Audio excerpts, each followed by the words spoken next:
तो पिछले एपिसोड में हमने देखा मेरिडियस जो कि फ्यूचर का एडी ब्रॉक था, वो अपने फ्यूचर को बचाने के लिए डैरकॉथ से लड़ रहा था कि तभी लोकी की वजह से ये लोग एसगार्ड पर आ जाते हैं। थॉर का डैरकॉथ से सामना होता है और उसे हरा देता है, लेकिन तभी एडी ब्रॉक थॉर पर हमला कर देता है, पर थॉर अपने गॉड ब्लास्ट से मेरिडियस को भी हरा देता है। पर सवाल यही था कि क्या सच में मेरिडियस हार चुका था, क्योंकि हम देखते हैं कि एक सिम्बियोट एसगार्ड की जमीन के अंदर डोनाल्ड ब्लेक तक पहुंच जाता है। तो अब आगे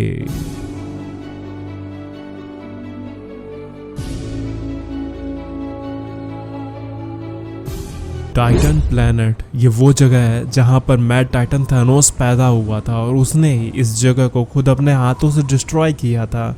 पर अब यहाँ पर गॉड ऑफ थंडर आ चुका है, उसे कुछ सवालों के जवाब जानने हैं, जिसके लिए वो यहाँ पर इस बर्थ प्लेस ऑफ टाइटन पर आया है, जहाँ वीरान खंडर टूटी इमारत और सन्नाटे के अलावा कोई भी चीज़ मौजूद नहीं है।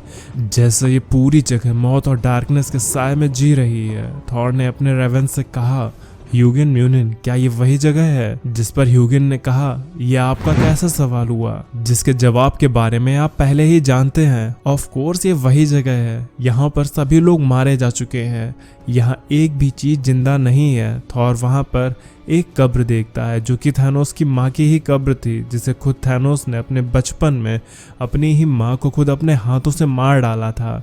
तभी ह्यूगिन कहता है, थॉर आपको आकर इस तरफ देखना चाहिए। ओडेन ने कहा, बेटे क्या तुम अपने उन सपनों का पीछा कर रहे हो जिनकी तलाश में तुम यहाँ पर आए हो? थॉर ने कहा, फादर वो कोई सपना नहीं थे, वो नज़ारा ऐसा था जिसे मैं फील कर पा रहा था। जब उस ब्लैक विंटर ने मुझे वो विज़न दिखाया तब वो सिर्फ एक सपने जैसा नहीं था, वो दृश्य मुझे महसूस हो रहा था। मैं वो सारी आवाज़, चीखें, सन्नाटे में खून की बदबू, सब कुछ महसूस कर रहा था जैसे वो रियल हो, और उस पूरी जगह पर ज़िंदगी का नामो निशान नहीं था। और उस विज़न में जो जगह मुझे दिख रही थी वो इस जगह से काफ़ी हद तक मैच कर रही थी। तभी थॉर से किसी ने कहा, हेलो थॉर, ये लेडी डेथ थी। थॉर ने पूछा, तुम यहाँ पर क्यों हो? डेथ ने कहा, मैं तो हर जगह हूँ, लेकिन स्पेशली मैं यहाँ पर तो रहती ही हूँ, पर तुम यहाँ पर किस लिए हो? थॉर ने कहा, तुम पूछ तो ऐसे रही हो जैसे तुम्हें कुछ पता ही नहीं है। डेथ ने कहा, तो तुम थैनोस को ढूंढ रहे हो? तुम्हें भरोसा नहीं हो रहा है कि थैनोस सच में टाइम स्ट्रीम से मिटा दिया गया है या नहीं? तुम्हें डर है उसके वापस से आ जाने का? तो गाइज, अभी इटर्नल के इवेंट में ड्रूइग थैनोस को टाइमलाइन से इरेज कर देता है, लेकिन थॉर को डर है कि थैनोस वापस से आ सकता है और इस बार वो पहले से भी कहीं ज़्यादा खतरनाक और पावरफुल हो सकता है। थॉर ने डेथ से पूछा कि क्या थैनोस यहाँ पर है? डेथ ने कहा, थैनोस हमेशा से ही उसका था थॉर ओडेनसन। तब थॉर गुफा के अंदर एक लैब में आता है। ये जगह कभी थैनोस के फादर एलारस की हुआ करती थी। ह्यूगिन ने वहां रखी जर्नल को पढ़ना शुरू किया। उसके पिता के दिल में थैनोस के लिए प्यार ही प्यार था। उन्होंने थैनोस के हर एक दिन को एक कैटलॉग के तौर पर बनाना शुरू किया, जैसे ये उनका प्रोफेशन बन चुका था। उन्होंने थैनोस के बारे में सुनी हर अफवाह को सुना और लिखा। ऐसा करने में उनका दिल भी कई बार टूटा, लेकिन उन्होंने कभी भी इन रिकॉर्ड्स को लिखना, उन्हें बनाना बंद नहीं किया तब तक जब तक कि वो अपने ही बेटे के हाथों मारे नहीं गए। तो गाइज, एक इवेंट में थैनोस ने अपने फादर एलारस को खुद अपने हाथों से मार डाला था। अब थैनोस ने ऐसा क्यों किया, तो मैंने उस पूरे इवेंट को कवर किया है। आप Thanos is dying comics community लिख कर सर्च कर सकते हो यूट्यूब से, या फिर कमेंट सेक्शन में मैं उस इवेंट की प्लेलिस्ट पिन कर दूंगा। ये बहुत ही अच्छी कॉमिक्स है जिसे देखने में आपको ज़रूर मजा आएगा, तो देखकर बताना ज़रूर कि आपने ये स्टोरी देखी है या नहीं। थैनोस ने वहाँ की फाइल्स को देखते हुए कहा, ये जगह थैनोस के फादर की है, पर ऐसा लगता है कि यहाँ पर मेरे आने से पहले कोई आया था। थॉर ने देखा कि एलारस ने थैनोस और उसके बच्चों का भी डेटा लिख रखा था। ह्यूगिन आगे पढ़ता है, उसके पिता एक साइंटिस्ट थे। वो ये मानते थे कि अगर उनके पास सफिशिएंट डेटा मौजूद हो तो वो थैनोस को ठीक कर सकते हैं। डेटा सब जगह होता है जो कि कैओटिक और कॉन्ट्राडिक्टरी होता है। उन्होंने इस चक्कर में ना जाने कितनी नॉलेज इकट्ठी कर ली। उनके पास लगभग हर इंफॉर्मेशन थी। मैं वंडर करता हूँ कि मेरे फादर ने कितना ही डेटा मुझे लेकर कलेक्ट किया था, जबकि वो ये जानते थे कि मैं कौन हूँ, मैं असल में कौन हूँ। तभी कहानी फ्लैशबैक में जाती है। ये बात तब की है जब ड्रैक्स ने थैनोस को मार दिया था। हाँ, ड्रैक्स को तो ऐसा ही लगता था कि उसने थैनोस को मार दिया है, जबकि ये थैनोस का एक एंड्रॉयड था, उसका एक रोबोट था, और अब ये रोबोट टोनी के हाथ लग चुका था, जिस पे टोनी पिछले 19 घंटों से रिसर्च कर रहा था। पर उसे ना तो टाइटन की इतनी जटिल टेक्नोलॉजी समझ आ रही थी, ना ही वो थैनोस के इस एंड्रॉयड को ऑन कर पा रहा था।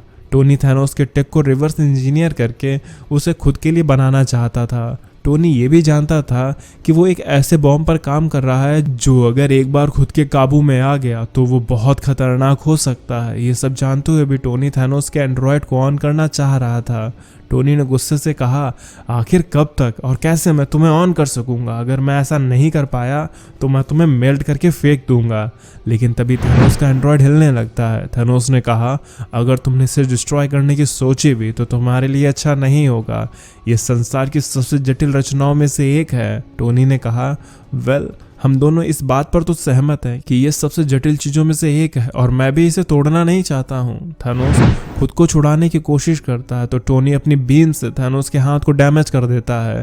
थैनोस ने कहा, तुम्हारे लिए एक वार्निंग है उसकी जिसने इस चीज को बनाया है। टोनी ने कहा, तो तुम मुझे धमकी दे रहे हो? अच्छा, तो मुझे बताओ कि तुम्हारे मेकर ने मुझे धमकाने के लिए कौन सा मैसेज भेजा है? थैनोस ने कहा, उनका मैसेज सिंपल है, टोनी इस एंड्रॉयड को जाने दे और वो करता रहे जो भी वो कर रहा था। थैनोस टोनी को बिल्कुल परेशान नहीं करेगा, पर अगर टोनी इसे डिस्ट्रॉय करता है तो टोनी ये बात याद रखे कि थैनोस उसे और उसके लोगों को इटर्निटी तक टॉर्चर करता रहेगा। टोनी ने कहा, ओके, तो मैं देख सकता हूँ कि थैनोस तुम्हारे इस धमकी भरे अंदाज को, लेकिन तुम जानते हो कि मैं मुश्किलों को आसानी से हैंडल कर लेता हूँ।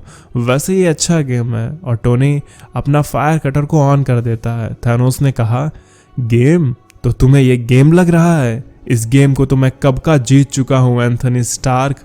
टोनी ने कहा, द फ्यूचर? तुम किसकी बात कर रहे हो? थैनोस ने कहा, हाँ, मैं सब कुछ जीत चुका हूँ। मेरा कंट्रोल टाइम और स्पेस की हर एक चीज पर है। मैं हर एक चीज को रूल करता हूँ फ्यूचर में, पर ये तुम्हारी रियलिटी है और ये जब तक है तुम इसे जी सकते हो। थैनोस यहाँ पर इन्फिनिटी कॉन्फ्लिक्ट और इन्फिनिटी एंडिंग की बात कर रहा है। जब थैनोस ने वन एबव ऑल को एब्जॉर्व कर लिया था एस्ट्रल रेगुलेटर की मदद से, जिसके बाद थैनोस सब कुछ बन चुका था, वो हर जगह मौजूद था। मैंने इन दोनों ही इवेंट को कवर किया है, तो मैं उनका लिंक भी कमेंट बॉक्स में पिन कर दूंगा। आप उन इवेंट्स को भी जाकर देख सकते हो ताकि आप इस स्टोरी को अच्छे से समझ सको।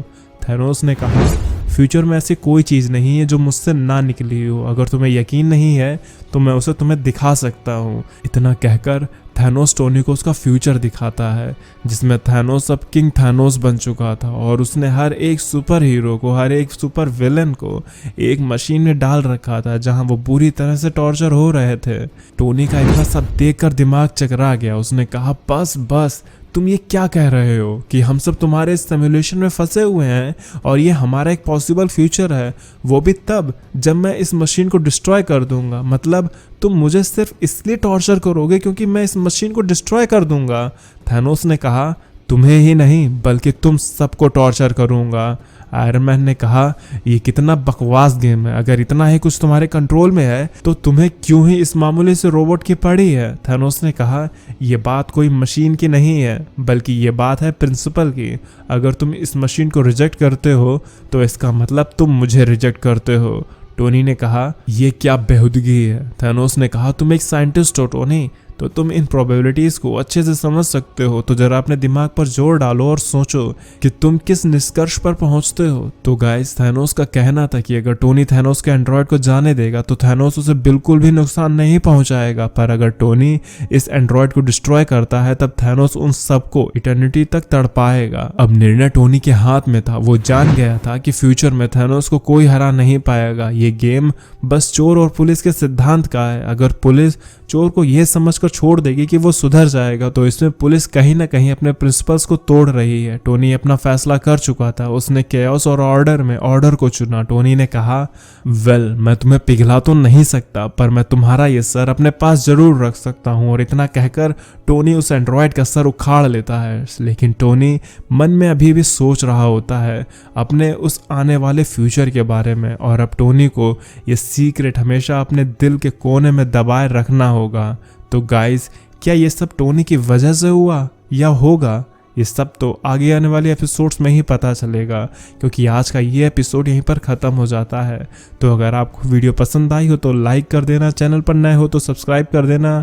तो अब मैं चलता हूँ, आप मेरी बाकी की वीडियोज़ एंजॉय करें और खुश रहें।